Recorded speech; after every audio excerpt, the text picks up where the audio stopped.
I-V-M.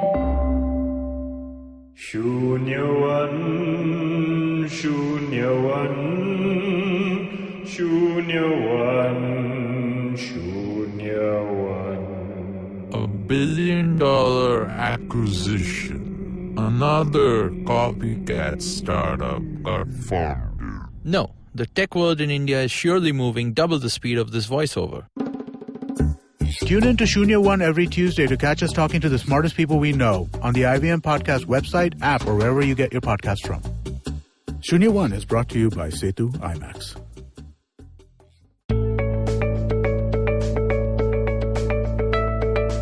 Be grateful, okay? Count your blessings. Always be thankful. All sounds very nice, but it ain't easy when your plans in life are being tossed around. You've just tuned into episode 7 of the Positively Unlimited podcast, and we've pulled G for give thanks from the A-Z of PositiveAction deck. When I was in school, I remember learning 5 magic words. You remember those? Please, sorry, pardon me, excuse me, and thank you. Well, I don't know where the other 4 are today, but the only magic word ruling the spiritual world seems to be thank you. So why is it so important to be grateful? Why are we constantly being reminded to say thank you? Because we're always only stressed. We're only thinking negatively. And we're all constantly overthinking. Thank you is that magic word which, if used consistently and constantly, it holds the power to shift our energy and our point of focus. Gratitude is the light that can break through the darkness of negativity, disappointments, and self-doubt. But being grateful is not as simple as saying thank you. I mean, yeah, you can say thank you to your maid, the rickshaw driver, or friends, family. Saying thank you to someone is common courtesy, good manners, etiquettes, right? But I'm talking about being grateful in the face of adversity. And in order to shift our mind from that, this cannot be happening to me, my life is ruined mode, we need to give ourselves that moment of stillness. Not sure if you remember episode 2B for Be Still. If you haven't heard it, then it's online on IVM Podcast app, website, and other podcast platforms. In episode 2, I shared techniques on how to be still. When we are still, we allow our body, mind, and heart to realign, and that's when a gratitude practice comes into play. Being able to count your blessings fills you up with an energy that says, okay, I have so much else going for me, I'll figure my way through this too. I always say, first, we must be aware of and accept our current reality as it is. Only after that can we think of changing whatever needs to be changed. In between this awareness acceptance phase and that phase of change comes gratitude. To be grateful for the lessons we receive, the experiences that we have had.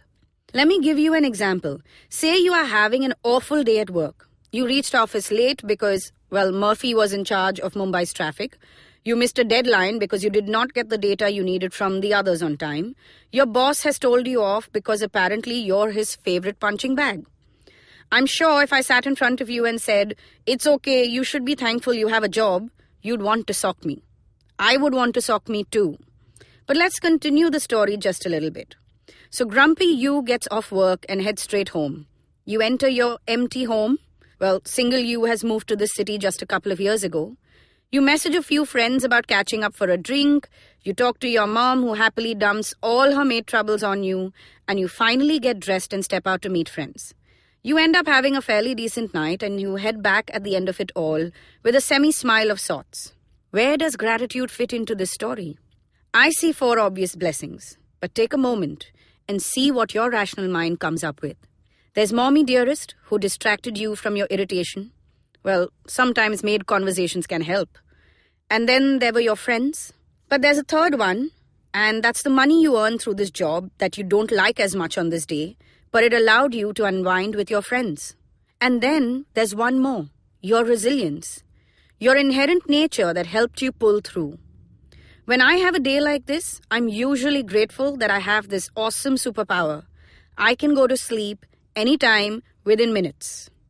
Which means I can say, thank God this day is over, tomorrow is going to be different, and hit that snooze button within moments. Gratitude can be about really tiny things and moments in our life. Real gratitude is about being thankful for our struggles as much as we exalt the universe for those happy times. It is understanding the purpose of these struggles. On some days, it's about having faith despite not getting what the universe is trying to teach you.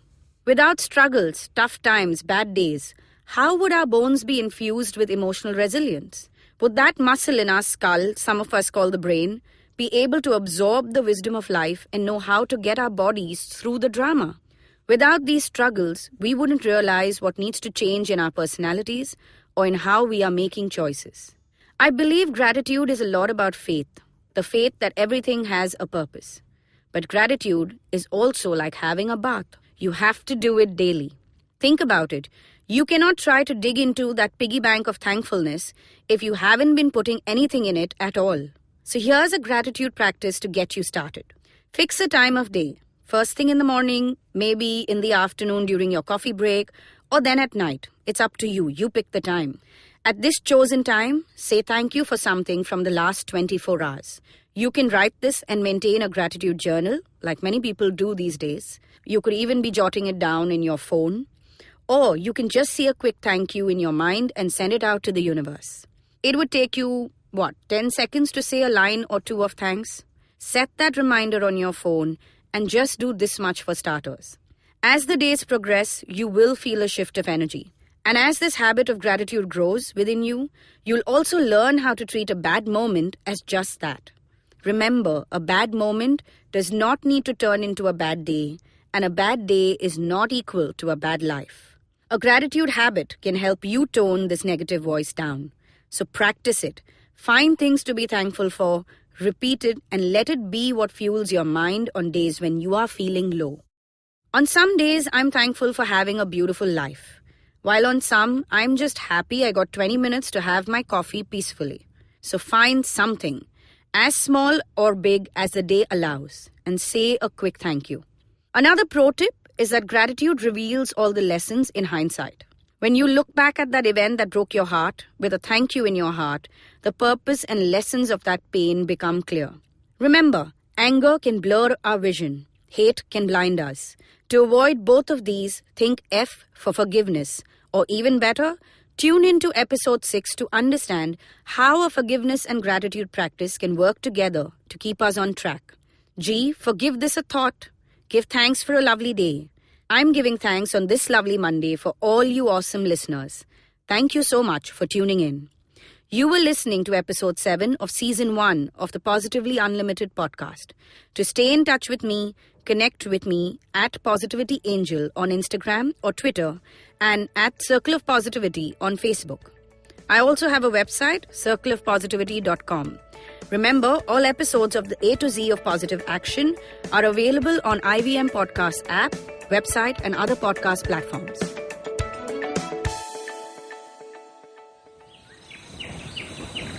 As you can see, we have a podcast listener in his natural habitat. Billions of years of evolution have led him to this point. He's on his way to work, and listening to podcasts makes his miserable day better. He will now head to work and use all his knowledge to communicate with other colleagues and possibly future mates. You can find more of his species on ivmpodcasts.com, your one-stop destination where you can check out all the coolest Indian podcasts. Happy listening.